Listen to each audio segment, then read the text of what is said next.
My own hands trembled when I touched the violet marks encircling my throat like a necklace of shame. It had been exactly 48 hours since my son Fred had wrapped his fingers around my neck and squeezed until I saw stars dancing before my eyes. 48 hours since I heard my daughter-in-law, Jessica, let out that cold laugh while I struggled to breathe on the floor of my own living room. Hi, I am Barbara Miller. I am 68 years old and I live in a brick house with a shingled roof in a quiet neighborhood here in Ohio.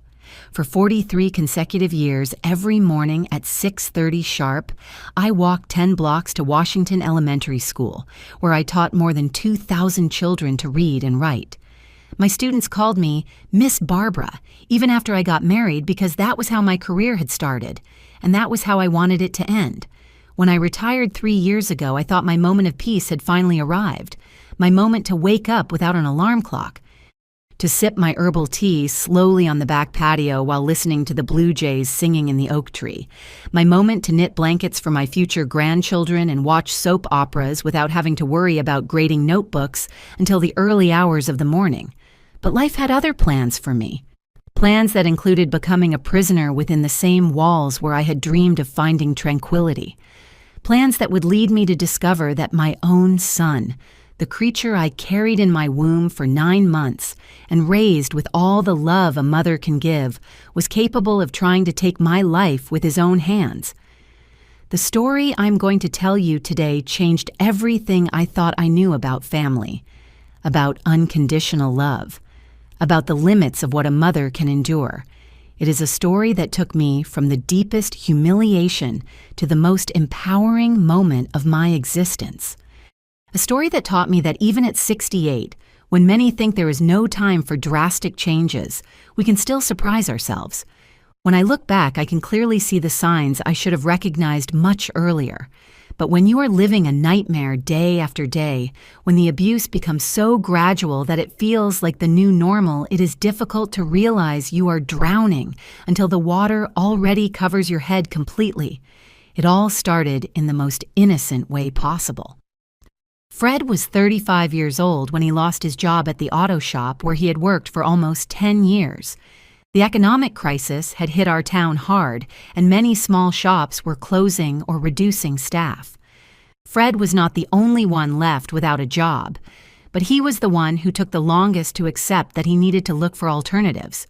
During the first months of unemployment, he and Jessica lived off the savings they had and the salary she earned as a sales associate at a clothing store in the mall.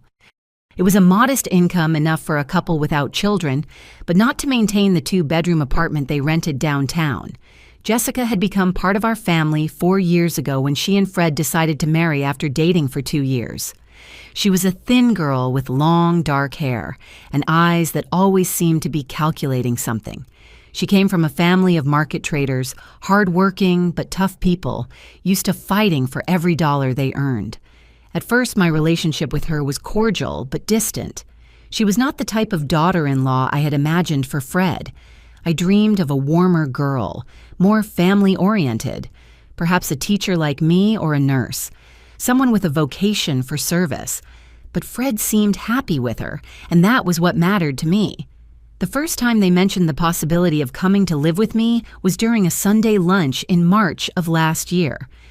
Fred had been particularly quiet during the meal, barely touching the pot roast I had prepared, especially for him his favorite dish since childhood. "Mom," he finally said to me when we were having tea after lunch, "Jessica and I have been talking about something important." Jessica, who until that moment had been checking her cell phone, looked up and gave him a look I could not decipher. It was as if they had rehearsed that conversation many times before coming. "We are having some financial problems," Fred continued without looking directly into my eyes. "The rent for the apartment is very expensive, and with my current salary, we are not making ends meet." Fred had gotten a job at another shop, but the pay was significantly lower than before. Also, the new job was much further away, which meant more gas money. We thought that maybe if it is not a bother for you, we could stay here for a while, just until our financial situation improves. He finished finally looking up to meet my eyes. My first reaction was surprise, but it quickly transformed into a mixture of maternal compassion and a strange sense of usefulness that I had not felt since my retirement. My house was indeed big for one person. It had 3 bedrooms. Mine, the one that had been Fred's when he lived with me, and a third one that I used for storage, but that could easily become an additional living room. "Of course you can stay," I replied without hesitating too much. "This will always be Fred's house, and therefore yours too, Jessica. We are family." I vividly remember the smile that appeared on Jessica's face at that moment. It was a smile that reached her lips, but not her eyes. A smile that should have served as a warning of what was to come. But at that moment, I interpreted it as relief and gratitude. "Thank you so much, Miss Barbara," she told me with a sweet voice she would rarely use with me again. "I promise it will not be for long. As soon as things get better, we will move to our own place." Fred got up and gave me a tight hug, the kind of hug he had not given me since he was a teenager. "Thanks, Mom. I knew I could count on you." A week later, they arrived with their belongings in 3 taxi trips. They did not have many things.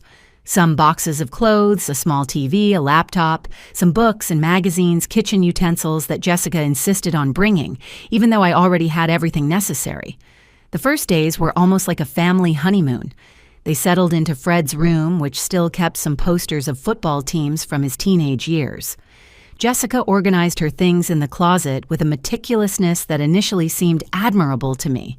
Fred seemed more relaxed than he had been in months, freed from the constant stress of expenses he could not cover. We established a routine that seemed to work for everyone. I got up early as I had done for decades and made breakfast. Fred left for the shop at 7:30. Jessica left for the store at 8. I spent the day doing the usual housework, tending my small vegetable garden in the backyard, reading, watching TV. In the evenings, when they returned from work, we had dinner together at the dining table. We talked about their jobs, about the news, about plans for the weekend. Fred seemed more communicative than he had been in years, telling me anecdotes about his coworkers, about the cars he fixed, about difficult customers. Jessica also participated in these conversations, although her contributions tended to be complaints about her boss, about demanding customers, about how hard it was to work standing up all day. I listened with genuine interest, happy to have young voices in my house again, happy to feel useful and needed. On weekends sometimes we went out to the farmer's market together or went to visit my sister Rachel, who lives in the next town over. They were moments that made me feel like we really were a united family, that my decision to accept them at home had been the right one. But as often happens with situations that seem too good to be true, this family harmony had an expiration date. The changes began subtly, so gradually, that at first I thought it was my imagination or my exaggerated sensitivity as an older woman. The first sign was the issue of housework. During the first few weeks, we all contributed in some way. Fred mowed the lawn on Saturdays and helped with the heavy grocery bags. Jessica occasionally washed the dishes or swept the patio, but little by little, these contributions became spaced out until they disappeared completely. The transition was so gradual that it is difficult to pinpoint exactly when it stopped being collaboration and became unilateral expectation. One day, Fred did not mow the lawn because he had a backache. The next week because it had rained and the grass was wet. The third week, he simply did not mention it. And when I mowed the lawn on Sunday morning, he watched me from the window without offering help. With Jessica, the process was even more subtle. She started forgetting to wash the dishes she used for breakfast, leaving them in the sink for later. When she came home in the evenings, she always had some justification for not helping. She was very tired. Her feet hurt. She had to study for a course she had started taking online. "Miss Barbara," she would say to me with that smile that no longer reached her eyes, "I hope you do not mind that I leave these little plates here. It is just that I arrive so exhausted that I can barely stand up. How could I refuse? How was I going to look like the bad mother-in-law who does not understand the difficulties of a working daughter-in-law?" So I washed her dishes, picked up her things, cleaned the mess she left in the bathroom. Slowly, imperceptibly, I was becoming the unpaid maid of my own house. And the most painful thing of all is that for a long time, I did not realize that was exactly what was happening. Now, when I think about those first months, I wonder how I could be so blind, so naive, so desperately in need of feeling useful and loved, that I did not see the warning signs that were right in front of my nose. But I guess when you have spent your whole life caring for others, first, your parents, then your husband, then your son, then 2,000 students, over 4 decades, it is hard to realize you are being taken advantage of. It is hard to distinguish between giving out of love and being exploited for convenience. The line between being a generous hostess and being a victim of emotional and financial abuse is thinner than many people imagine. And that line becomes even blurrier when the people mistreating you are the ones who are supposed to love and respect you the most in this world. But I am getting ahead of myself in my story. Now I must tell you exactly how a 68-year-old woman who had spent her entire life being respected by her students' colleagues and neighbors ended up being strangled by her own son in her own living room while her daughter-in-law laughed as if she were watching a comedy on television. I must tell you how that same woman found the strength she did not know she had to completely change that situation in the most unexpected and definitive way possible. Because this story, although it began with humiliation and violence, ends with something I never thought I would be able to experience at my age: true freedom. Tell me here in the comments where you are watching this video from, what is your city, your country? Have you gone through a similar situation in your family? And if you have not subscribed to the Elderly Stories channel, yet subscribe now. Because every week I bring real stories of people like me who went through difficult times but found the strength to change their lives. Hit the notification bell so you do not miss any videos. But what really happened during those following months, what led me to that terrible moment when I felt my son's hands around my throat, began with changes that at first seemed so small, I almost did not notice them. The changes began on a rainy Tuesday in May, exactly 3 months after Fred and Jessica moved into my house. I remember the date precisely because it was the day I always went to the bank to collect my pension, a routine I had kept religiously for the 3 years since my retirement. That morning, I got up as always at 6. I made breakfast for the 3 of us and got ready to leave. Jessica had already left early because she had inventory at the store, but Fred was still at home, which surprised me because he normally left at 7:30. I found him sitting at the kitchen table still in pajamas with an expression I had not seen on his face before. It was not sadness or worry. It was something colder, more calculated. He had his phone in his hands, but he was not using it. He was simply turning it between his fingers while looking at me with those eyes that I no longer recognized as those of the boy I had raised. "Mom," he said to me with a strangely formal tone, "I need to talk to you about something important before you go out." My heart accelerated immediately. I thought maybe he had lost his job again, or that Jessica was pregnant, or that they had decided to move. Any of those options would have filled me with different emotions, but none prepared me for what I was actually about to hear. I sat in front of him, leaving my purse and keys on the table. The rain beat against the kitchen windows, creating a constant rhythm that somehow made the silence between us even more uncomfortable. The situation in this house needs to change. Fred began looking directly into my eyes with an intensity that made me feel like I was being interrogated. "Jessica and I have been talking, and there are things that are not working." What kind of things, I asked, although a part of me already feared the answer. "Mom, you have to understand that now we are a family here. A family works when each person fulfills their specific role. My role is to work outside the home and contribute financially. Jessica's role is to help with income and manage certain aspects of the household. And your role," he paused so long that I thought maybe he had changed his mind about what he was going to say, but no. He was just carefully choosing the words he would use to completely destroy the image I had of my place in my own home.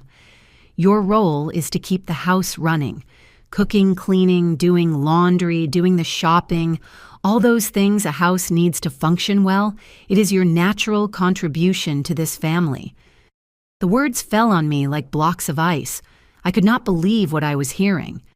My own son was officially assigning me the role of maid in my own house, and he was doing it with the coldness of a manager explaining job responsibilities to a new employee, Fred. I managed to say, after several seconds of silent shock, I am not the employee of this house. This is my house, son. I live here because it is mine, not because you allow me to be here. His expression did not change. If anything, it became even harder. Mom, let's be realistic. Who pays the electric bill? Who pays the water? Who buys the food? Your pension does not even cover half the expenses of this house. If it were not for our salaries, you could not maintain this place. It was a lie. My pension was modest but sufficient for my basic needs, and I had been contributing proportionally to the expenses since they arrived. But Fred had distorted the numbers to create a narrative in which I was a financial burden instead of the owner of the house who had generously opened her doors. Besides, he continued without giving me a chance to respond. You are retired. You do not have a job. You do not have responsibilities outside the home. It is logical that you take charge of the housework. We work 8 hours a day outside the home. When we arrive, we want to find the house clean and the food ready. It is not too much to ask. It is not too much to ask. I repeated his words, feeling like I was having a nightmare from which I could not wake up. Fred, I worked 43 years of my life. I got up at 5:30 in the morning for 4 decades to go teach.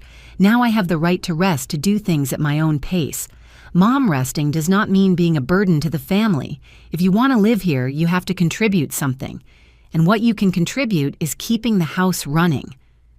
The word burden resonated in my head like a painful echo. My own son had just called me a burden. Me, who had raised him alone after his father died. Me, who had worked double shifts for years to give him education and opportunities. Me, who had sacrificed my youth, my personal dreams, my chances of rebuilding my love life. All for him. If you do not like the proposal, he added with a cold smile, I will never forget. You can always look for another place to live, but if you decide to stay here, these are the rules. I got up from the chair feeling dizzy. I could not fully process what I had just heard. I left the house to go to the bank as I had planned, but I walked through the streets like a zombie without really seeing anything around me. At the bank, while I waited in line to collect my pension, I tried to analyze rationally what had happened. Maybe Fred was going through a difficult time at work. Maybe the financial pressure had made him irritable. Maybe he just needed time to realize how unfair his proposal was. But when I returned home 2 hours later, I found evidence that Fred was completely serious. There was a handwritten list taped to the refrigerator door, a list of chores with my name at the top. Mom's Responsibilities, the title said, written in Jessica's handwriting. Below was a detailed list. Monday, laundry, clean bathrooms, prepare special lunch. Tuesday, general house cleaning, ironing, grocery shopping. Monday, Wednesday, clean windows, organize closets, prepare special dinner. And so it went day by day until Sunday, which included deep cleaning of the whole house and meal prep for the following week. I stood in front of that list for several minutes, reading it over and over again, trying to convince myself it was some kind of cruel joke. But it was not a joke. It was a work schedule, like the ones we used at school to organize student activities. I tore the list off the refrigerator and went straight to Fred's room. I knocked on the door harder than I intended. Fred, I need to talk to you right now. He came out of the room with an annoyed expression as if I were an annoying salesperson interrupting his nap. What is this? I asked him, waving the list in front of his face. It is exactly what it says. It is Mom, an organization of the tasks you are going to do. Jessica was kind enough to write it down so you do not forget anything. Jessica made a chore list for me in my own house. Yes, Mom. Jessica is very organized with these things. She thinks that if she has everything written down, it will be easier for you to remember what to do each day. The humiliation of knowing that my daughter-in-law had the audacity to make a chore list for me, as if I were a new employee needing instructions, was almost as painful as my son's betrayal in allowing it. Fred, I am not going to follow this list. I am not your employee. I am your mother, and this is my house. His expression changed drastically. The mask of patience fell off, revealing a coldness that scared me. Mom, we already talked about this morning. If you want to stay here, these are the conditions. If you do not like them, you know where the door is. That night, when Jessica returned from work, she was waiting for me in the living room. I wanted to hear from her own lips the justification for that list. Jessica, I told her as calmly as I could, I need you to explain why you made a chore list for me. She sat on the sofa with the comfort of someone who feels completely like the owner of the place. She did not even look ashamed or uncomfortable. Oh, Miss Barbara, do not get like that. It is just to organize ourselves better. A house does not maintain itself right. And since you have all the time in the world, I have all the time in the world because I earned it working 43 years. I interrupted her. Well, yes, but that time has passed. Now you are retired and we are working. It is natural that the person who is at home takes charge of things around the house. Fred appeared from the kitchen with a beer in his hand, as if he had been waiting for this conversation to make his triumphal entry. Mom Jessica is right. You cannot live here as if you were a guest in a hotel. We all have to contribute in some way. Contribute. But this is my house. I am giving you a roof. I am sharing my space. Your house, which you could not maintain without our financial help. Fred cut me off. Mom, be realistic. Without our salaries, you would have to sell this house or go live in a nursing home. Those words were like a slap in the face. A nursing home. My own son was threatening to send me to a nursing home if I did not accept being his free maid. Besides, added Jessica with that fake smile, I was starting to hate. It is not so terrible, just normal house chores. Any housewife does them every day. I am not your housewife. I am the owner of this house. On paper, maybe said Fred with a tone that froze my blood. But in practice, this house runs on our money, and whoever puts up the money makes the rules. That night, I could not sleep. I stayed awake until 4 a.m, turning that conversation over in my head. How had I reached this point? How had I raised a son capable of treating me that way? Where had I gone wrong, but more importantly, what was I going to do about it? The following days were a nightmare of gradual humiliations. Fred and Jessica began to implement their system of rules with an efficiency that suggested they had been planning it for a long time. Every morning after they left for work, I found little notes stuck all over the house. Mom, today I need you to wash my work uniform and leave it well ironed for tomorrow. Miss Barbara, you forgot to clean the bathroom mirror yesterday. Please do it today. Mom, last night's food was very salty. Be careful with that. Every note was like a small stab of authority. They had become my supervisors, and I had been demoted to the role of maid with constant performance evaluations. But the most painful thing was not the tasks themselves. I had been doing housework all my life, and I did not mind cleaning or cooking. The painful thing was the attitude, the way they spoke to me as if I were an employee. They could scold if I did not meet their expectations. Fred developed the habit of inspecting my work when he got home. He walked around the house checking that everything was clean and tidy, exactly as he wanted. If he found something he did not like, he came to find me to let me know his disapproval. Mom, there is dust on the dining table. You did not clean it today. Mom, these dishes are not completely dry. You have to dry them better after washing. Mom, my shirt is not well ironed. Look here, it has wrinkles on the sleeves. Each criticism was expressed with a tone of forced patience, as if he were a boss trying to be understanding with an incompetent employee, but who had no choice but to keep her. Jessica adopted a different but equally effective strategy. She never gave me direct orders. Instead, she made casual comments that made it very clear what she expected from me. Oh, how delicious it smells of food when one arrives from work and everything is already ready. At my mom's house, it was always like that. I love arriving and finding clean and folded clothes in my room. That is real comfort. My grandmother always said that a house shows when it has a woman who really knows how to take care of it. These comments were worse than direct orders because they forced me to guess exactly what she wanted. And if I did not guess correctly, the indirect complaints came. "Oh, Miss Barbara, I see that today you did not have time to sweep the patio." Do not worry. It happens to all of us that we forget things sometimes. What a pity you could not go to the market today. We were going to make that new recipe we saw on TV. The implication was always the same. I had failed in my responsibilities, but they were generous enough to forgive my incompetence. Gradually, my daily schedule began to be structured completely around their needs and expectations. I got up at 5:30 to have breakfast ready when they woke up. I spent the morning doing the cleaning, laundry, and organization tasks they considered necessary.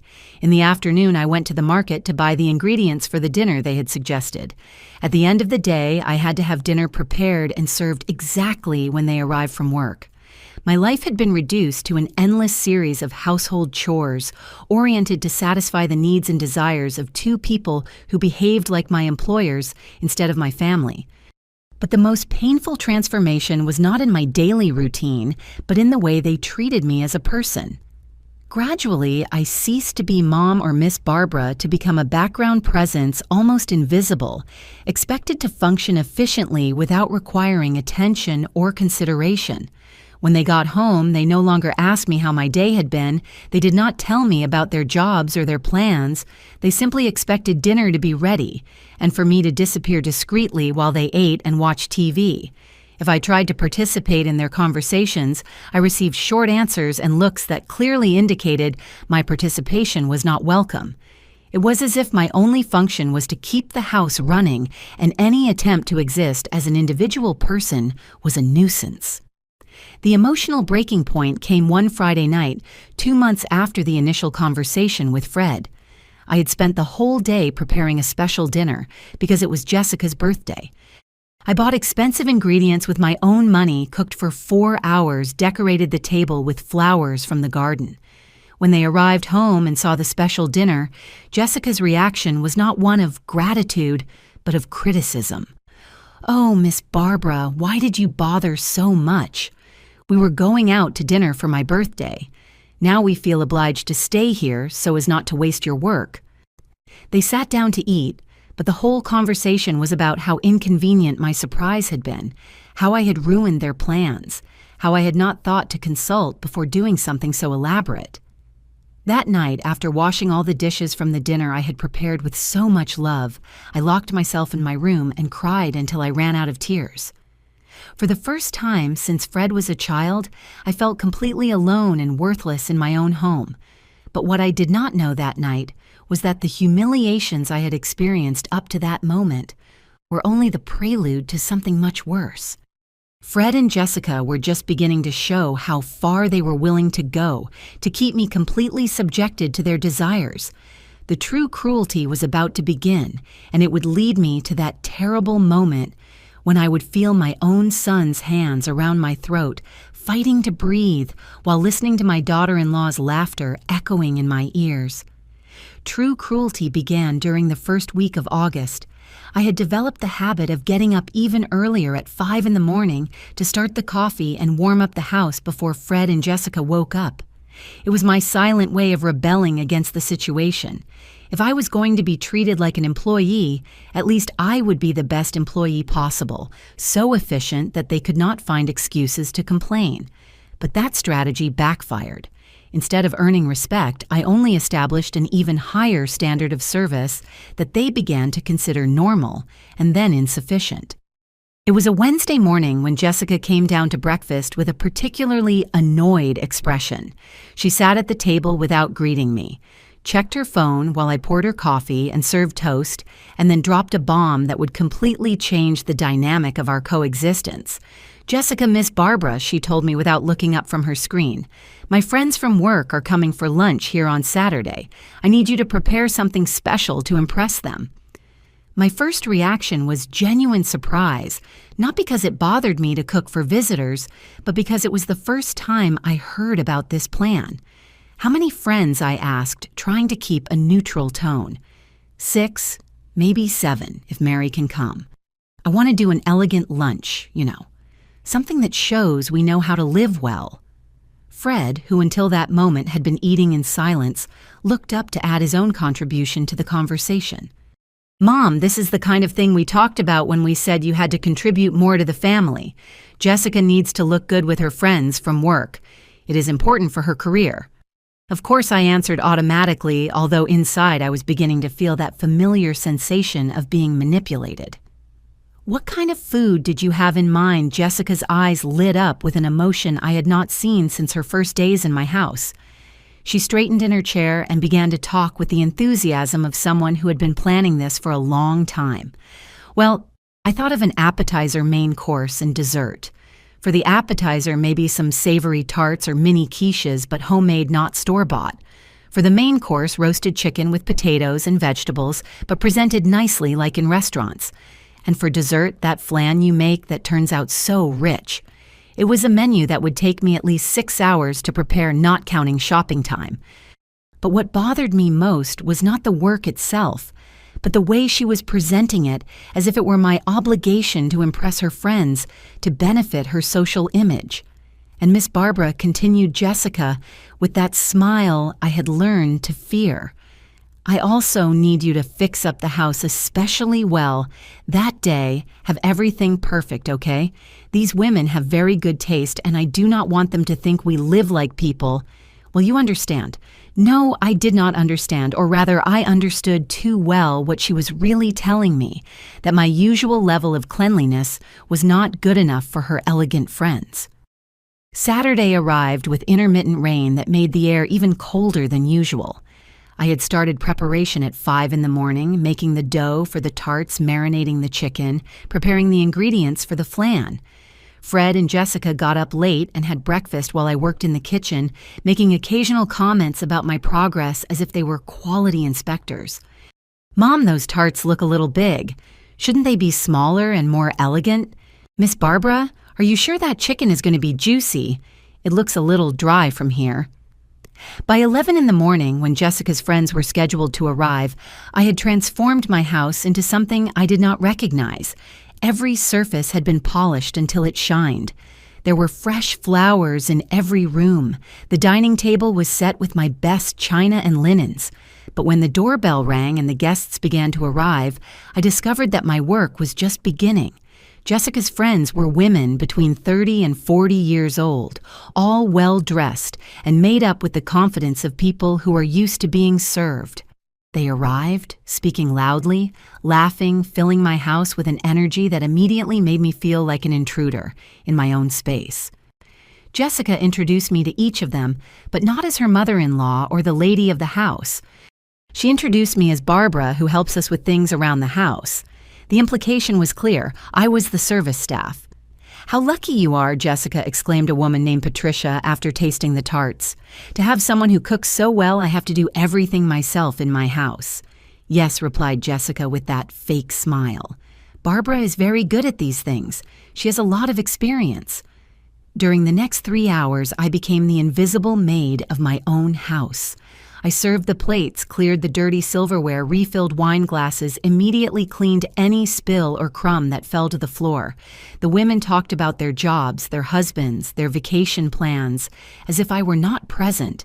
When they needed something, they told Jessica, "Could you ask Barbara to bring more bread," instead of addressing me directly. But the most humiliating thing came when they started making comments about my food and service as if I were deaf. "This tart is delicious, but maybe a little salty for my taste.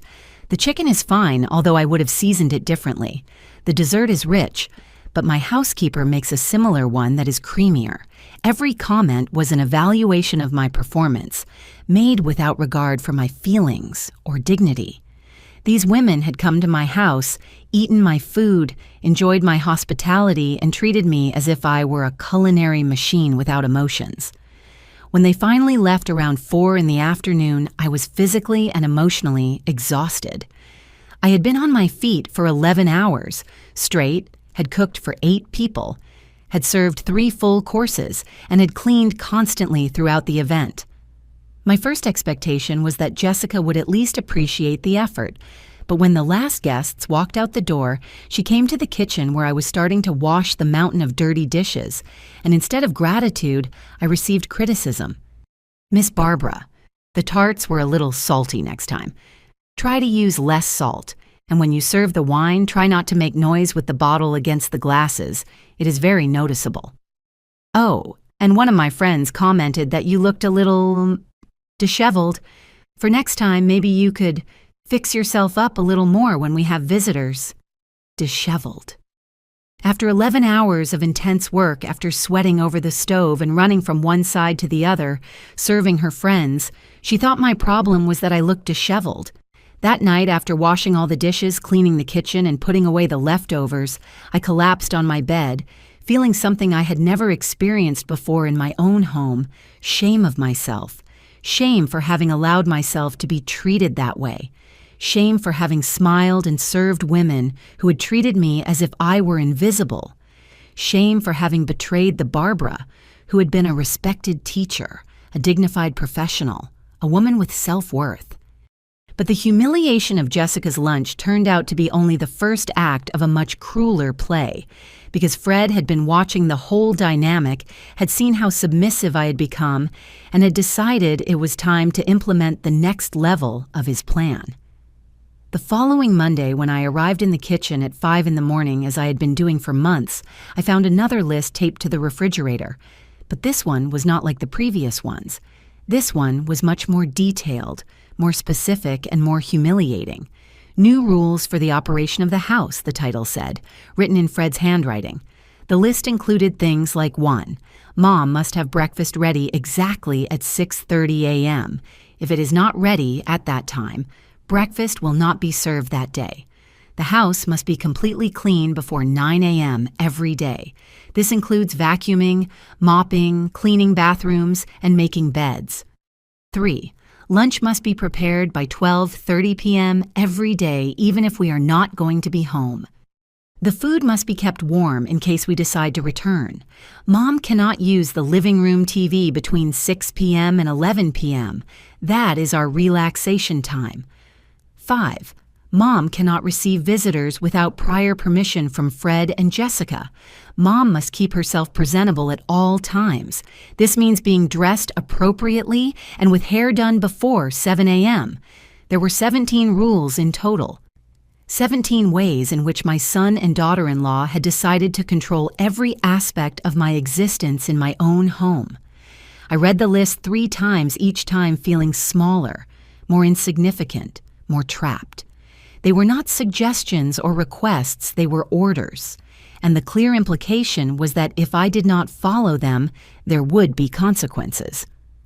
When Fred came down for breakfast that morning, I had the list in my hands and was trembling with indignation. "What is this?" I asked him, waving the paper in front of him. "It is exactly what it says it is, Mom. Rules so the house runs better. Jessica and I have noticed that lately you have been a little careless with some things. We thought having everything in writing would help. Fred, these are not rules for a house. This is like a rule book for an employee." "Well," he replied with that cold smile he had perfected.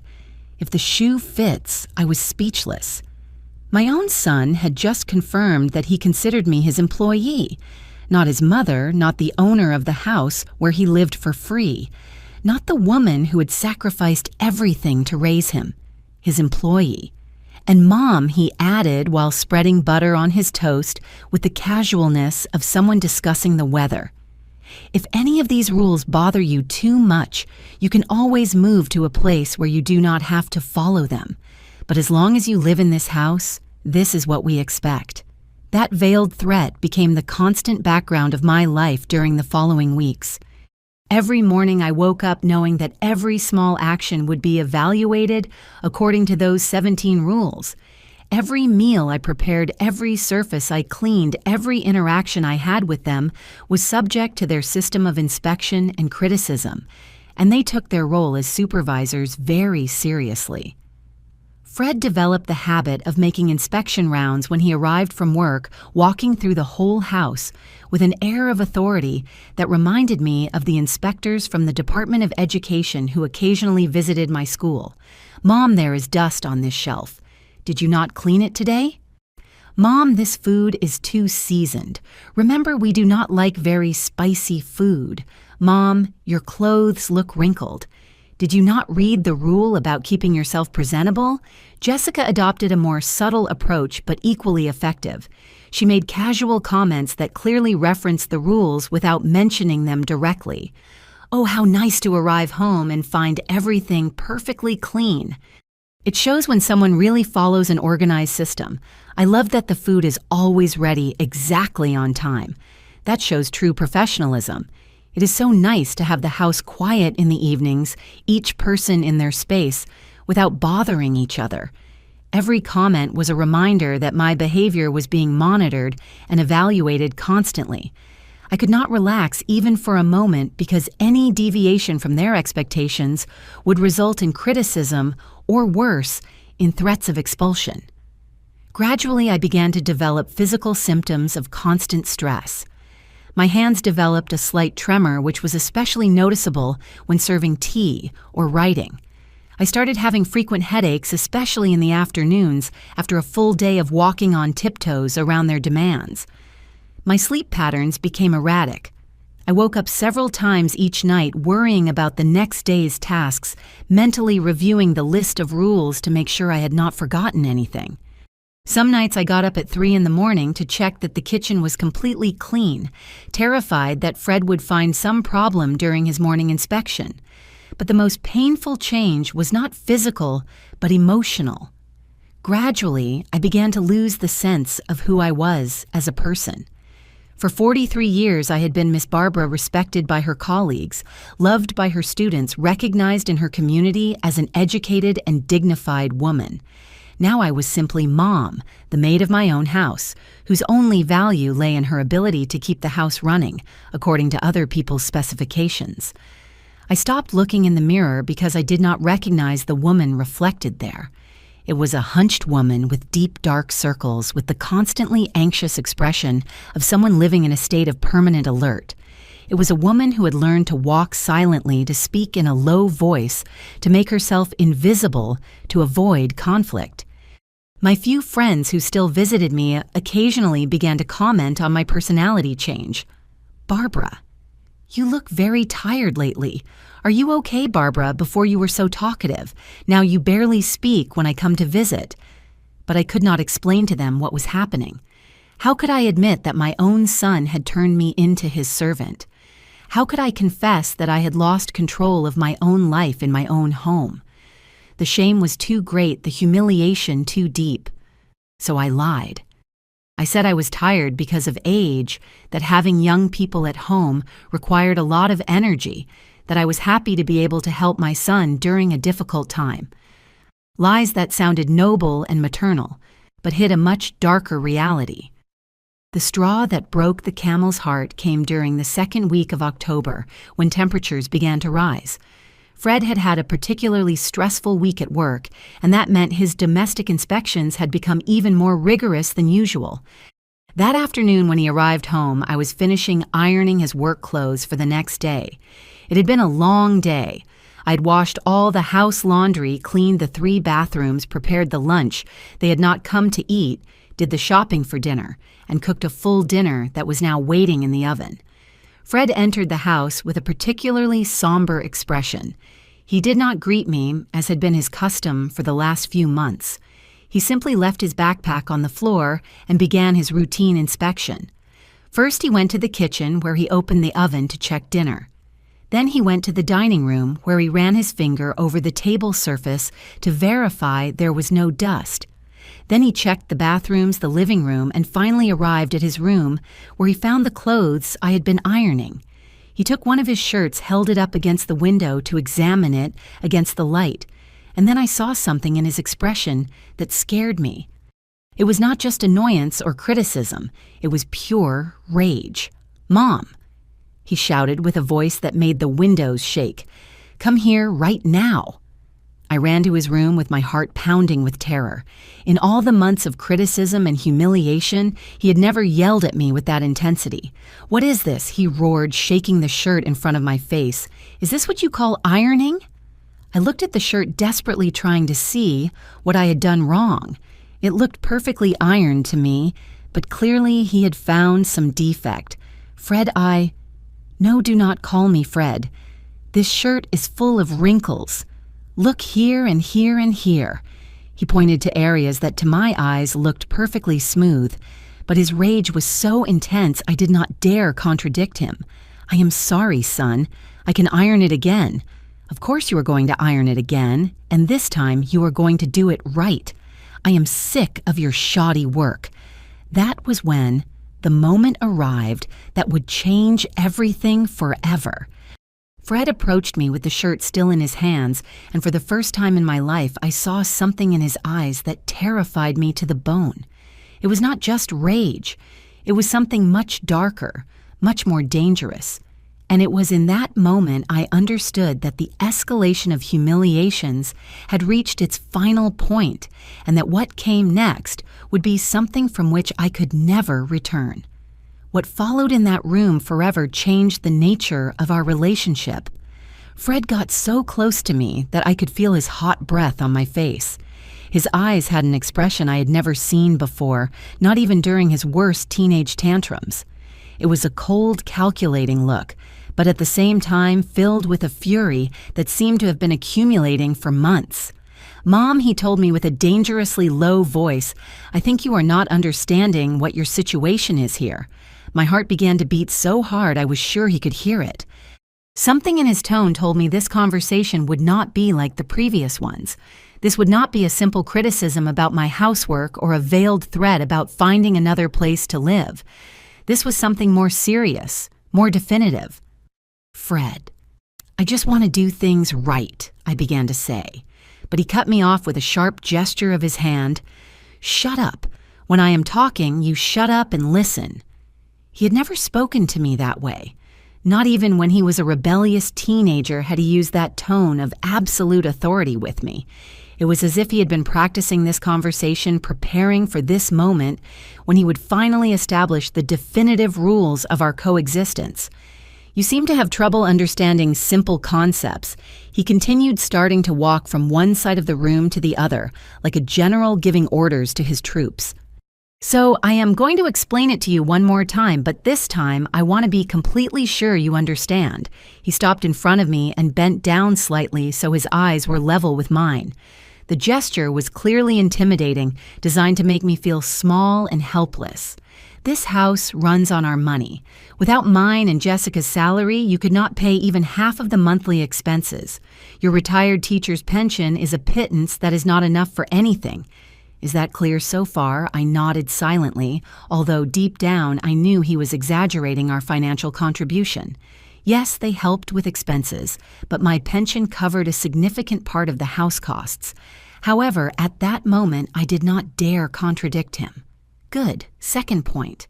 You are living here by our generosity. We could easily rent an apartment and leave you alone here struggling to pay all the bills with your ridiculous pension.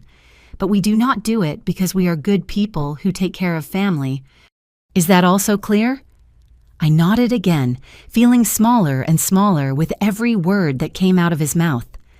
"Third, and this is the most important, if you want to continue living here, you have to earn that privilege every day.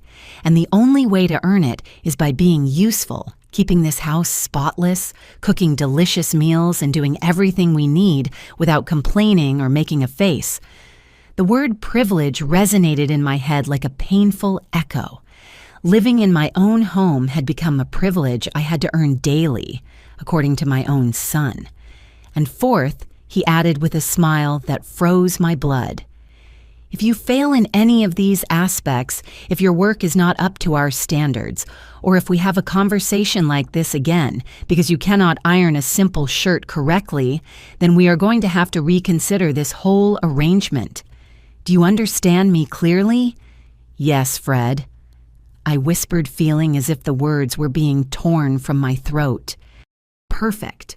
Now go iron that shirt again, and this time do it right, because I do not want to have to repeat this conversation. I left the room with my legs shaking and the shirt in my hands.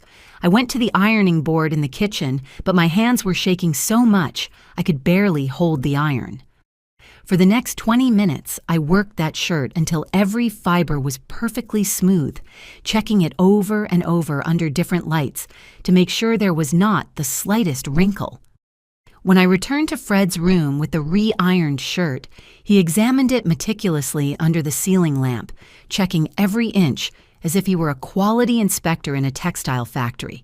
Better, he said finally, hanging the shirt in his closet. I see that you can do things right when you set your mind to it. Remember this standard for the future. That night, I could not eat. Fear and humiliation had formed a knot in my stomach that made it impossible to swallow anything.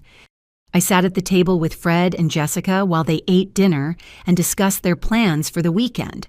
But I just moved the food around on my plate, unable to bring anything to my mouth. Miss Barbara observed Jessica. "You are not eating. Do you feel okay?" "I am fine," I lied. "I am just not very hungry." "You must eat," insisted Fred with that new authority in his voice. "You cannot fulfill your responsibilities if you do not feed yourself properly. My responsibilities." Even my eating had been reduced to a utilitarian function related to my ability to serve them. The following days passed in a fog of hypervigilance and constant anxiety. Every task I performed was done with the meticulousness of someone who knows she is being watched and evaluated. I ironed every garment 3 times before considering it finished. I cleaned every surface until it shined. I cooked every meal as if my life depended on the perfection of the result. But no matter how much effort I put in, there was always something that could be criticized. The soup was too hot or too cold. The dishes were not completely dry after washing. There was a microscopic spot on the bathroom mirror that I had overlooked. Fred had developed what I can only describe as an addiction to criticism. He seemed to get genuine pleasure from finding faults in my work, no matter how insignificant. And every criticism came accompanied by a reminder of what would happen if my performance did not improve. "Mom, this rice is a little sticky. I hope tomorrow you remember to cook better because we are not going to tolerate low-quality food indefinitely. Mom, you forgot to clean the base of the toilet. These little details matter if you want to keep this house in acceptable condition. Mom, your clothes look wrinkled again.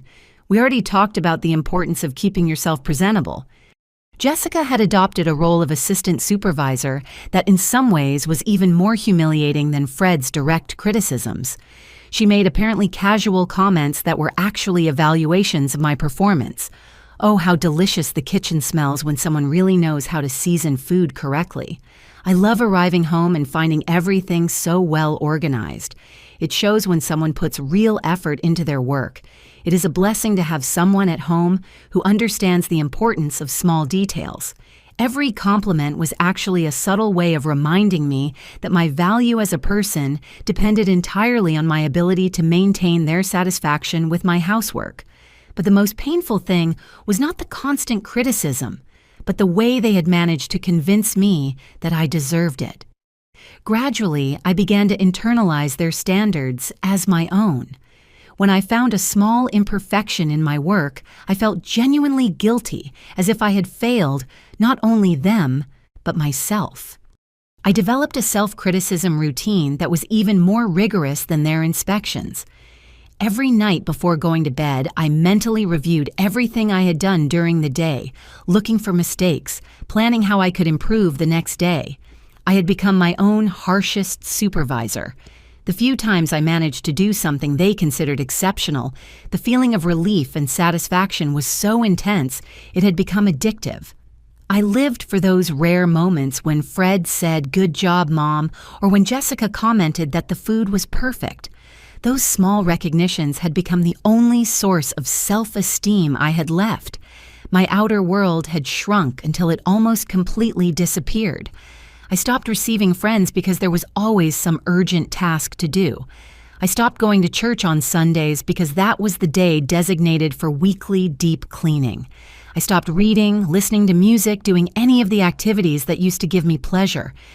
My identity as Miss Barbara the teacher, the educated woman, the person with her own thoughts and interests had been systematically eroded until the only thing left was my function as the house maintainer. It was as if I had forgotten that I was ever anything other than an unpaid maid.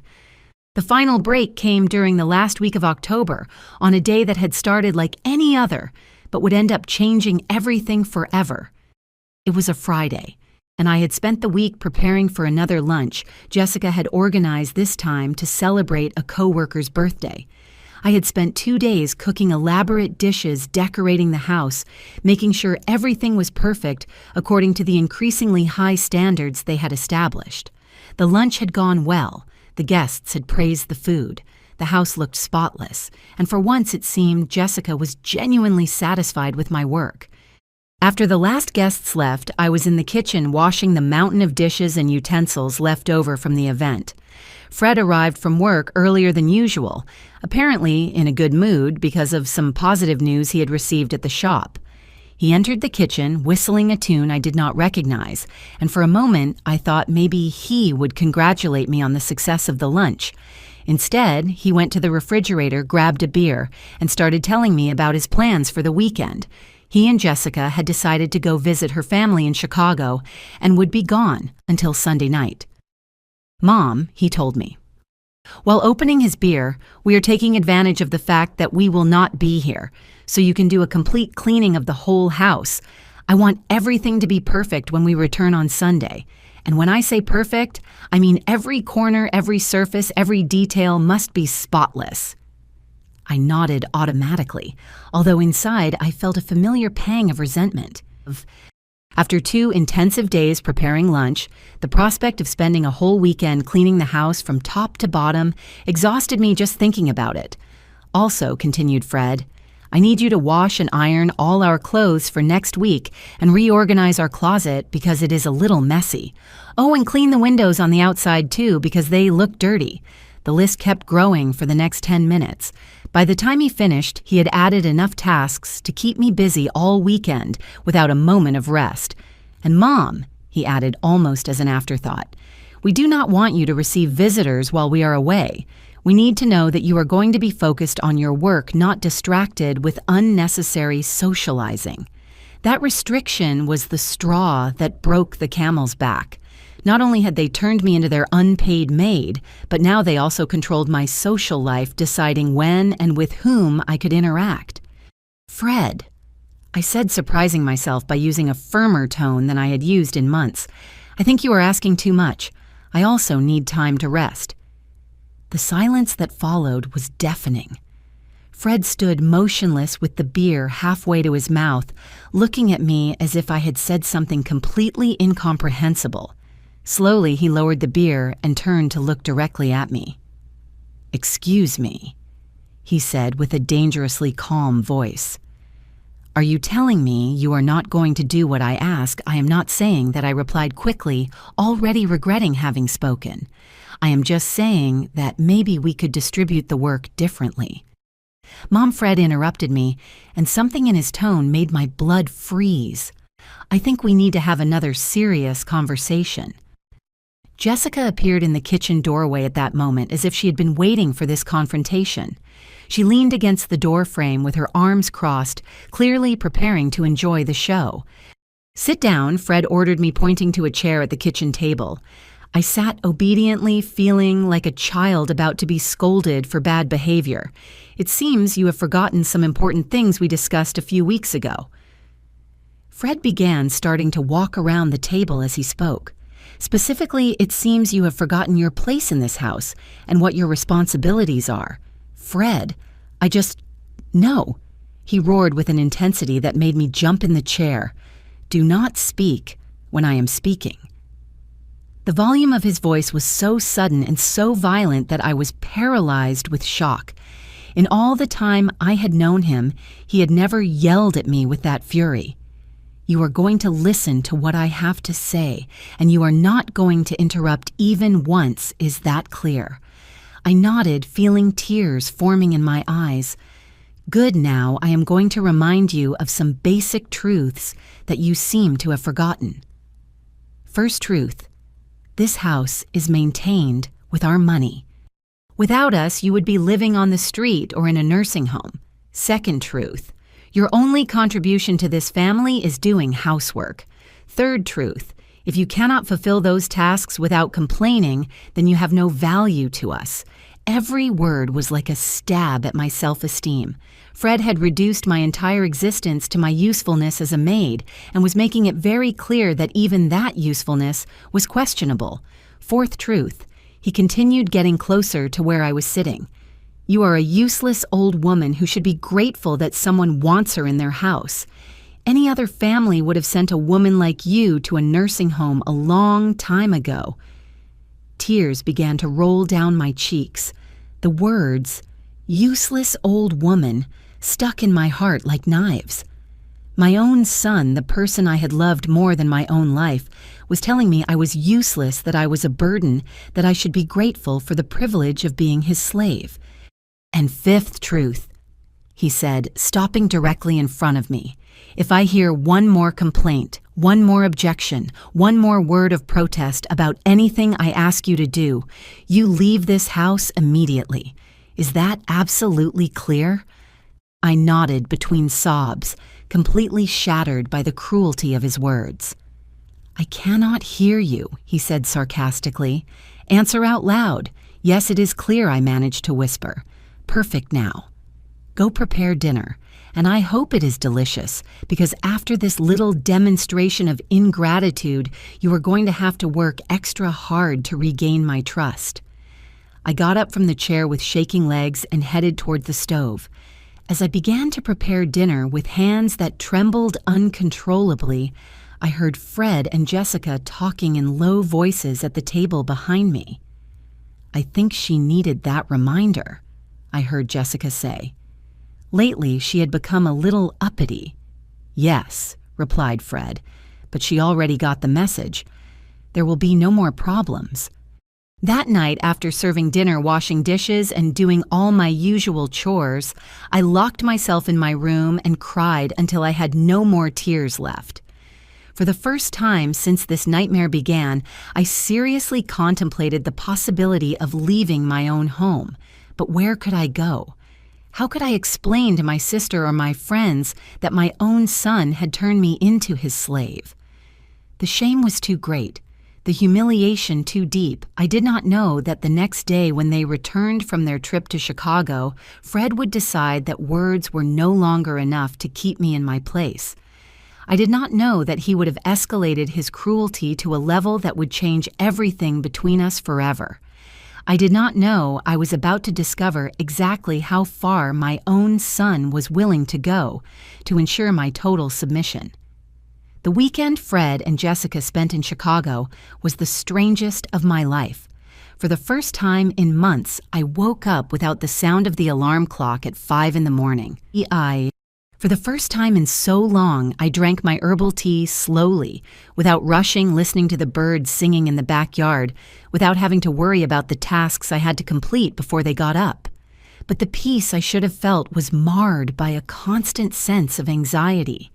Even being alone in my own house, I could not relax completely. Their critical voices resonated in my head like ghostly echoes. "Mom, there is dust on this shelf. Miss Barbara, the food is too seasoned. Useless old woman who should be grateful."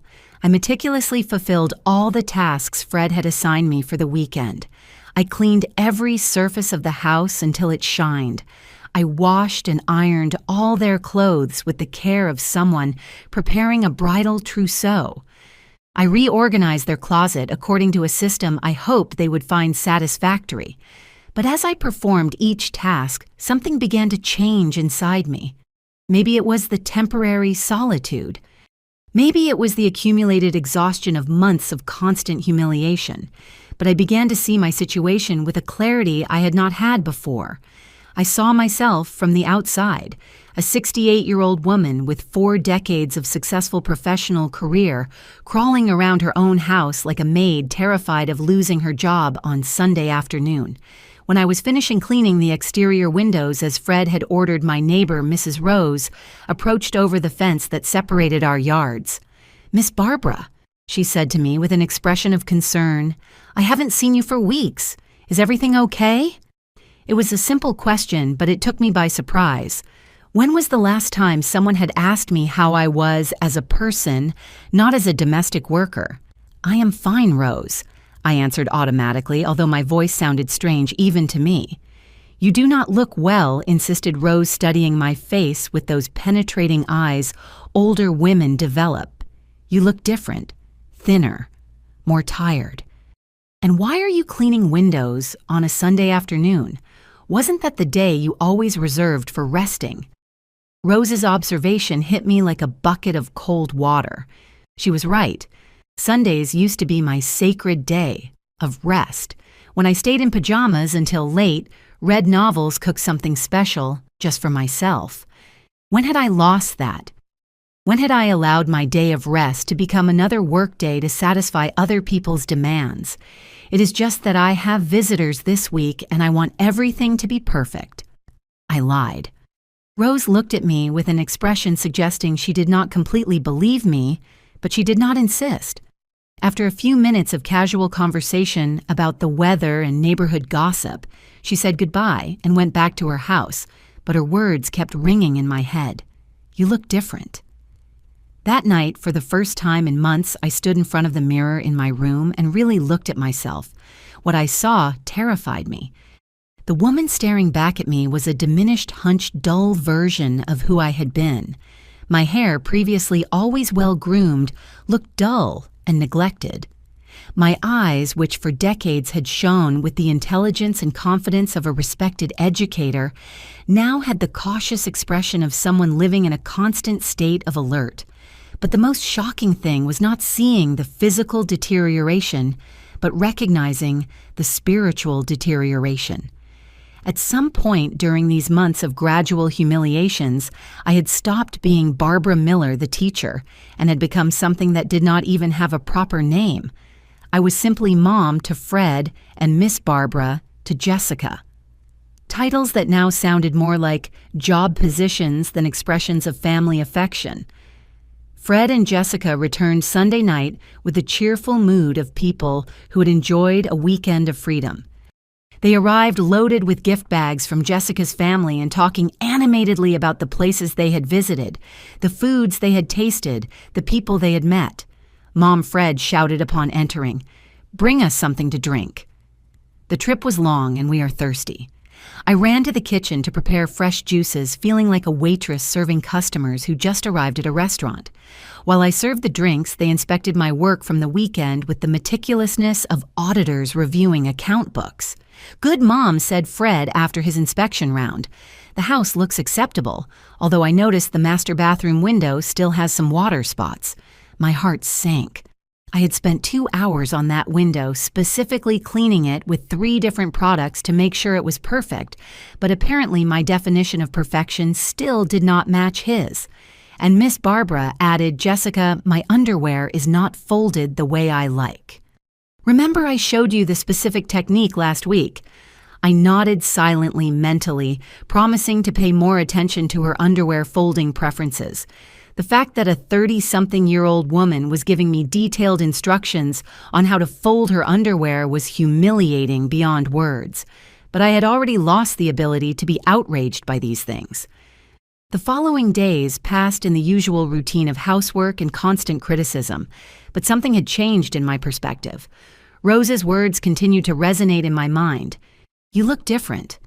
I began to observe my own life from an external perspective, as if I were an anthropologist studying power dynamics in a middle-class American home.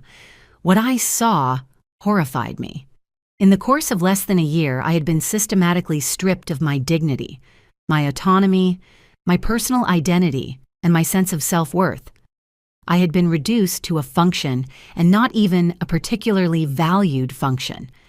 I was like an old computer that still worked for basic tasks, but would be replaced without a second thought if something better came along. On Thursday of that week, while cleaning Fred and Jessica's room, I found something that froze me. It was a list written on a paper that had fallen behind Jessica's nightstand. The list was titled, Options for Mom, and contained 3 points. 1. St. Joseph's Nursing Home cheapest option. Research waiting lists. Sister's house in the next town. Ask if she accepts her permanently. Maintain current situation if behavior improves. The list was dated 2 weeks ago, which meant they had been actively discussing getting rid of me while I worked tirelessly to maintain their satisfaction. All my effort, all my submission, all my renunciation of my personal dignity, and they saw it simply as one option, among several, probably not the preferred one. I silently put the list in my pocket and finished cleaning the room as if nothing had happened. But inside, something fundamental was changing. The despair I had felt for months began to transform into something more dangerous. Cold fury. That night, after serving dinner and washing dishes, I locked myself in my room and really thought about my situation for the first time in months. Not from the perspective of how I could improve my performance to satisfy them, but from the perspective of what options I really had. The most shocking realization was understanding that I had been operating under false premises this whole time. I had accepted Fred's narrative that this house was maintained with his money, that I was a financial burden, that my only possible contribution was housework. But was that really true? That early morning, with more mental clarity than I had had in months, I did something I had not done in a long time. Simple math. I calculated my actual expenses versus my retirement income and realized something surprising. My pension was more than enough to maintain the house if I lived alone. The huge expenses Fred constantly mentioned were largely the result of maintaining 2 additional people with expensive tastes and consumption habits I had never had. More importantly, I began to remember something that had been suppressed under layers of psychological manipulation. This house was mine not by Fred's grace, not conditionally, not as a privilege that could be revoked. It was mine by absolute legal right inherited from my mother, with deeds bearing my name and only my name. This revelation was like waking up from a dream. For months, I had been living in my own house as if I were a tolerated tenant, grateful for the privilege of cleaning and cooking for people who treated me like an unpaid maid. But the legal reality was completely different. They were the ones living in my house by my generosity. Friday morning, after Fred and Jessica left for work, I did something I had not done in months. I left the house without leaving a note explaining where I was going or when I would return. I walked to the downtown area and went directly to the notary office, where the inheritance papers had been processed when my mother died. Mrs. Miller greeted the notary, an older man I vaguely remembered from years ago. "How can I help you? I need a certified copy of the deed to my house." I told him with a clarity in my voice that surprised myself, and I need legal confirmation of who has rights over that property. Half an hour later, I left the notary with documents confirming what deep down I had always known, but had allowed Fred to distort.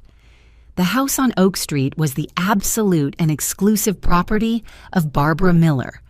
There were no co-owners, there were no conditions, there were no limitations. It was mine, period. Walking back home with the documents in my purse, I felt something I had not experienced in months: power. For the first time since this nightmare began, I had something Fred did not know I had: complete knowledge of my legal rights and documentary evidence to back it up. But I also knew that having legal papers would not be enough. Fred had shown he was capable of sophisticated psychological intimidation and brutal emotional manipulation. If I simply showed him the papers and asked him to change his behavior, he would probably find new ways to maintain control. I needed a more definitive plan. I needed something that would cut off at the root any possibility of this situation continuing. During the weekend, while performing my usual household chores under the constant critical supervision of Fred and Jessica, I began to carefully plan every detail of what I would do. It would not be an emotional confrontation or an argument that could be manipulated. It would be a cold and legal execution of my rights as owner. Monday morning, while they were at work, I started preparations. First, I went to the bank and transferred all my savings to a new account I opened only in my name. Then I visited a lawyer specializing in real estate law to confirm exactly what my legal options were to end an unwanted living situation. Madam explained the lawyer, a young but competent man, as the exclusive owner of the home. You have absolute right to decide who lives there.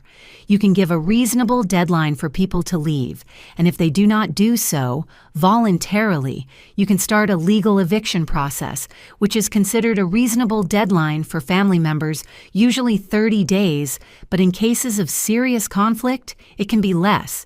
Even 24 hours is legally acceptable if there are justified circumstances. I thought about all the months of humiliations the list I had found about sending me to a nursing home, the constant threats, the way they had turned me into a prisoner in my own home. And if they refuse to leave, then you can call the police. With property documents and a formal eviction statement, the authorities can physically remove people from the property. I left the lawyer's office feeling like a different woman from the one who had entered. For the first time in months, I had a concrete plan, solid legal backing, and the certainty that I would not have to spend another day being mistreated in my own home. I spent the rest of the week in silent preparation. I discreetly separated Fred and Jessica's belongings from mine. I organized my important documents. I prepared the legal statements I would need, and most importantly, I mentally prepared for what I knew would be the most difficult confrontation of my life. The moment arrived on Friday afternoon. Fred had had a particularly stressful week at work, which meant he had been especially critical of my domestic performance. That afternoon, when he returned home, he found a particularly trivial pretext to unleash his accumulated frustration. I had prepared roast chicken for dinner, using the same recipe I had successfully used dozens of times. But that night, Fred decided the meat was dry and tasteless, and that it was evidence my cooking was deteriorating with age. "Mom," he told me with that dangerously calm voice I had learned to fear, "I think we need to have another serious conversation about your performance here." "My performance," I repeated. And for the first time in months, there was something in my tone that was not automatic submission. Fred noticed the change immediately. His eyes narrowed as he studied me, trying to assess if I was openly challenging him. "Yes, your performance. Your work in this house has been consistently mediocre lately. The food is poorly seasoned, the cleaning is not at the level we expect, and your attitude." "My attitude?" I interrupted, surprising myself by speaking before he finished. "Do not interrupt me," roared Fred. And in that moment, I saw the flash of violence in his eyes that I had been unknowingly waiting for. He approached me with quick and deliberate steps. And for the first time since he was a child, I physically feared my son. But strangely, fear did not paralyze me as it had done for months. Instead, it gave me crystal clear clarity about what I had to do. "You are going to listen to me when I speak to you," he growled, putting his face very close to mine. "And you are going to show the respect I deserve in my house." "Your house," I repeated calmly, and something in my tone made him stop. "Yes, my house, because I maintain it. I pay the bills, He did not finish the sentence because at that moment I did something that changed everything. I smiled, a small, calm smile that contained all the months of repressed humiliation and all the anticipation of what was about to happen. Fred saw that smile, and something in his expression changed. It was as if he had recognized on an instinctive level that the balance of power had fundamentally shifted. "What are you laughing at, useless old woman?" he asked me, but there was uncertainty in his voice now. It was then that I took the documents out of my pocket, unfolded them calmly, and put them on the kitchen table where he could see them clearly. "This house is not yours, Fred," I told him, with a voice I did not recognize as mine, so calm and sure. "This house is mine, completely mine, and tomorrow morning you and Jessica are leaving." The silence that followed was absolute. Fred looked at the documents. Then he looked at me. Then he looked at the documents again. It was as if his brain could not fully process what he was seeing and hearing. You cannot," he began to say. But the words faded when he understood that I could. "I have absolute legal right to decide who lives in my house." I continued with the same supernatural calm. "And I have decided that you no longer live here. Live." It was at that moment that the reality of the situation completely hit Fred. And it was when he showed exactly who he really was, beneath all the psychological manipulation. Why, instead of accepting defeat with dignity, instead of recognizing that he had abused my hospitality for months, he decided to resort to physical violence. His hands closed around my neck before I could react. The pressure was immediate and intense, cutting off my breath and sending waves of panic through my nervous system. But even as I struggled to breathe, even as I saw black spots dancing in my vision, a part of my mind remained strangely clear. "Obey me, always useless old woman," he roared while strangling me. "Now go prepare the food." And from the other side of the kitchen, I heard something that froze my blood even more than Fred's hands around my throat. Jessica's laughter, a genuine, delighted laugh, as if seeing a 68-year-old woman being strangled was the funniest entertainment she had seen in weeks. But instead of destroying my resolve, that laugh solidified it, because in that moment, I understood that I was not dealing with family members who had lost their way or who were going through a difficult time. I was dealing with genuinely cruel people who enjoyed my suffering. When Fred finally let me go and I fell to the floor coughing and struggling to regain my breath, he stood over me with an expression of satisfaction. "Now you understand how things are going to be," he told me. "Forget about those papers. Forget about your crazy ideas. You are going to do exactly what I tell you, when I tell you, or next time will be worse."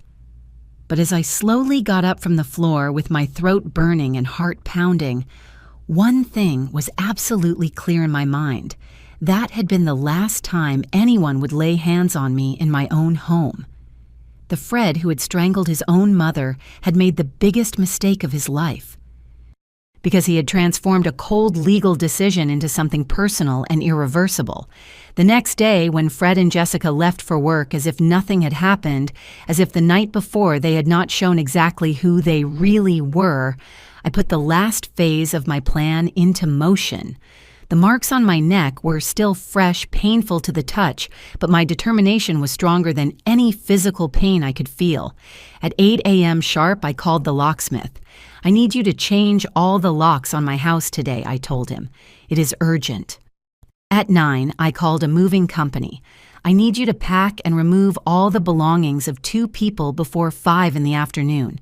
At 10, I went to the nearest police station to make a formal complaint for domestic violence, showing the marks on my neck and providing my detailed testimony about the months of psychological abuse and the physical aggression of the night before. During all these arrangements, I felt a calm I had not experienced in months. It was as if I had finally regained control over my own life, as if I had woken up from a nightmare that had lasted too long. For the first time since Fred and Jessica had moved into my house, every decision I made was mine. Every action was directed towards my own well-being instead of towards the satisfaction of people who did not value me. At 2 in the afternoon, when the workers from the moving company finished packing and loading all of Fred and Jessica's belongings into their trucks, my house looked completely different. It was as if it had been liberated from an oppressive presence that had been choking its natural energy. The spaces looked wider. The air felt cleaner. Even the light coming through the windows seemed brighter. At 3, the locksmith finished installing the new locks. He handed me the keys with a kind smile and said, "Madam, this is a very nice house. I hope now you can enjoy it in peace." He did not know how right he was. At 4, I returned to the police station to pick up the official documents of my complaint and the restraining order I had requested. The officer in charge explained that Fred was prohibited from approaching my home for a minimum period of 6 months, and that any violation of this order would result in his immediate arrest. When Fred and Jessica arrived home that afternoon, they found their belongings packed and stacked on the sidewalk in front of the house. They found the locks changed and a note stuck to the door, clearly explaining the situation. They had been formally evicted from the property. There was a police complaint against them for domestic violence, and any attempt to enter the house or contact me would result in immediate legal consequences. I heard Fred's screams from inside the house. I heard when he pounded on the door, when he shouted threats, when Jessica cried and begged, but I did not open the door. I did not respond to their screams. I did not give in to the emotional manipulation they had perfected for months. Instead, I sat in my living room on my own sofa in my own house and drank a cup of herbal tea, while listening to their voices fade as they understood that this time there was no turning back, that they had lost all the power they thought they had over me, that they had finally faced the consequences of their actions. The feeling of liberation was so intense that I cried. But they were not tears of sadness or regret. They were tears of relief, of gratitude towards myself for finally finding the strength to defend my dignity of joy, for having recovered my home. The first days after the expulsion were like rediscovering my own life. I woke up when I wanted to wake up without an alarm, without rushing, without the constant anxiety of having to fulfill an endless list of household chores. I ate my breakfast slowly, reading the entire newspaper for the first time in months. I walked through my house, enjoying the silence, the order, the peace. Little by little, I began to recover aspects of my personality that I had lost during the months of abuse. I went back to listening to music, something I had stopped doing because Fred and Jessica always had complaints about my music selection. I went back to cooking meals that I liked without having to worry about criticism or special demands. I went back to reading novels, watching my favorite TV shows, simply existing as a person with my own desires and interests instead of as a domestic function. I called my sister Rachel in the next town and told her what had happened. Her reaction was initial shock, followed by unwavering support. "Barbara," she told me, "I always knew something was wrong when you talked to me these last few months. Your voice sounded different, kind of dull, but I never imagined it was so serious. You did the right thing getting them out of your house. No one has the right to treat you that way, not even your own son." Her words confirmed something I had begun to suspect, that the abuse had been obvious to outsiders. But I had been so immersed in the situation that I had lost the perspective to fully recognize it.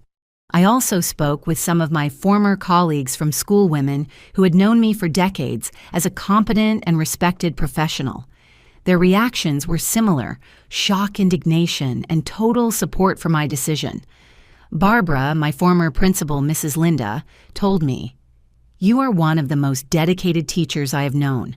For 40 years, you demonstrated your strength, your intelligence, your capability. That your own son could not see, that is his loss, not yours." These conversations helped me rebuild my sense of self-esteem. For months, I had begun to believe Fred and Jessica's narratives about my incompetence, my uselessness, my dependence on their generosity. But listening to people who knew me from before this nightmare reminded me of who I really was. A strong, intelligent, capable woman who had had a successful career and had raised a son, although that son had turned out to be a disappointment. About a month after the eviction, Fred appeared at my door.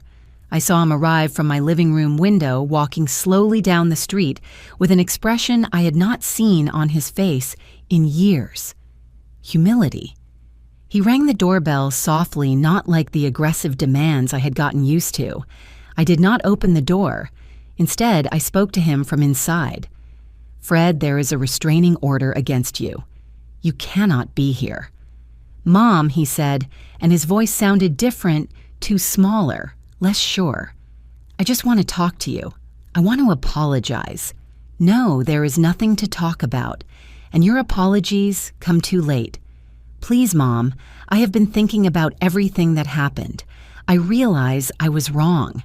I want to fix things between us." It was exactly the kind of emotional manipulation that had worked successfully for years. The contrite, repentant Fred who promised to change if I only gave him another chance. But this time, I had the perspective I had lacked before. "Fred," I told him, "through the closed door, you had 35 years of opportunities to treat me with respect when you decided to put your hands on my neck, when you decided to call me a useless old woman, when you decided to turn me into your maid. You lost all future opportunities. But I am your son," he insisted. And I could hear tears in his voice. "A son who respects his mother." I replied, "You demonstrated that you are a man who abuses older women when you think you can get away with it. Those are two very different things." He stayed outside for almost an hour, alternating between pleas and veiled threats. But I did not give in. I did not open the door. I did not change my mind. I did not allow guilt or emotional manipulation to convince me to give him another chance. Eventually, he left, and that was the last time he tried to contact me directly. Through mutual acquaintances, I found out that he and Jessica had to rent a small apartment on the outskirts of the city, that they were struggling financially, that their relationship was under stress because of economic difficulties. Part of me felt tempted to feel sorry for them, but I reminded myself that they were experiencing the natural consequences of their own decisions. Today, 6 months after recovering my house, I can honestly say that I am happier than I have been in years. My life is quiet, orderly, peaceful. I get up when I want, eat what I want. I watch what I want on TV. I have visitors when I feel like it. I go out when I feel like it. And I live according to my own schedule instead of according to other people's demands. I have reconnected with friends I had lost during the months of isolation. I have returned to participate in church and community activities. I have started teaching adult literacy classes at the community center, using the skills I developed during my career as a teacher. More importantly, I have recovered my sense of personal dignity. I no longer walk with hunched shoulders. I no longer speak in a low voice for fear of disturbing someone. I no longer live in a state of constant alert, waiting for criticism or demands. The most important lesson I learned from this experience is that it is never too late to defend your own dignity. No matter how old you are, no matter who is mistreating you, you always have the right and the responsibility to say enough. You always have the power to change a situation that is not tolerable, even when that situation involves the people closest to you. I also learned that family abuse can be incredibly subtle and gradual. It did not start with physical violence. It started with small disrespects, constant criticism, and the gradual erosion of my personal boundaries. By the time it reached physical violence, I had already been conditioned to accept levels of mistreatment that would have been unthinkable at the beginning. That is why it is so important to recognize early signs. When someone begins to control your time, when they begin to constantly criticize your work or your appearance, when they begin to isolate you from your friends and activities, when they begin to make you feel guilty for having needs or desires of your own. If you are watching this video and recognize some of these signs in your own life, I want you to know that you are not alone, that you have options even when you feel you do not, that you deserve respect and dignity, regardless of your age, your economic situation, or your relationship with the people who are mistreating you. I also want you to know that seeking help is not betraying your family. Protecting yourself is not being selfish. Setting boundaries is not being cruel. You have the fundamental right to live without abuse, and that right does not disappear because the person hurting you is your son, your husband, your daughter-in-law, or any other relative. My story ended well because I was lucky enough to have legal and financial resources that allowed me to take decisive action. but I understand that not all people are in the same situation. If you are facing abuse but feel you have no options, I encourage you to seek out local support organizations for victims of domestic violence. Talk to social workers. Consult with lawyers about your rights. Connect with support groups for people in similar situations. Help exists, but sometimes we have to be active in seeking it. And the first step is always to recognize that what is happening is not right, that you deserve better, and that you have the right to fight for a more dignified life. If my story touched you in any way, if it helped you see your own situation more clearly, if it gave you hope that change is possible, even in the most difficult circumstances, I ask you to help share this message with other people who may need to hear it. Subscribe to the Elderly Stories channel because every week I bring real stories of people who, like me, went through difficult times but found the strength to change their lives. These are not invented or dramatized stories. They are real experiences of real people who want to share their lessons, learn to help others who may be going through similar situations. Like this video if you think it is important for people to know about these issues. Social media algorithms only show content that has a good response from the audience, so your like helps more people find these stories when they need them. But more importantly, leave me a comment. Tell me what you thought of this story. Have you gone through something similar? Do you know someone who is facing family problems like the ones I faced? What part of my story impacted you the most? Do you agree with the decisions I took, or do you think I should have done something different? Your comments are incredibly important to me, not only because they help me understand how these stories are affecting people, but because they create a support community for all of us here. When you share your experience in the comments, you help other people who are reading to feel less alone with their own problems. And do not forget to check the other videos on the channel. We have stories about all kinds of difficult situations, problems with adult children, marital conflicts, economic difficulties, health problems, loss of loved ones. There is wisdom in every story, lessons that can be applied to many different life situations. If this channel is helping you in any way, if these stories are making a difference in your life or in the life of someone, you know you can also support us through thanks. It is a form of donation that helps us enormously with the costs of producing these videos. Making this content requires a lot of time and resources. I have to investigate each story carefully, write the scripts, record the videos, edit them, and upload them. There are also costs for equipment, software, and other technical expenses that are necessary to maintain the quality these important stories deserve. Every contribution through thanks allows us to keep the channel running and continue bringing daily videos with real stories that can inspire, educate, and help people who are facing their own challenges. Your support makes it possible for us to continue sharing these experiences that otherwise might remain in silence. When you support the channel, you are not only helping with production costs, you are investing in the creation of a platform where people can share their most difficult stories without shame, where we can learn from each other, where we can find inspiration and hope in the experiences of people who have overcome situations that seemed impossible. Every dollar you donate goes directly to improving the quality of the videos, to being able to dedicate more time to researching and writing these stories, and to expanding the reach of the channel so that more people can find the support and inspiration they need. Remember, you are never alone in your struggles. There is always someone who has gone through something similar. There are always lessons to learn. There is always hope for the future.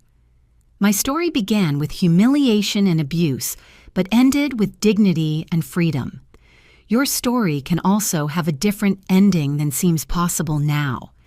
Thank you for joining me on this journey, for listening to my story, for being part of this community of people who believe it is always possible to change our lives for the better. See you in the next video, and remember, it is never too late to defend your own dignity.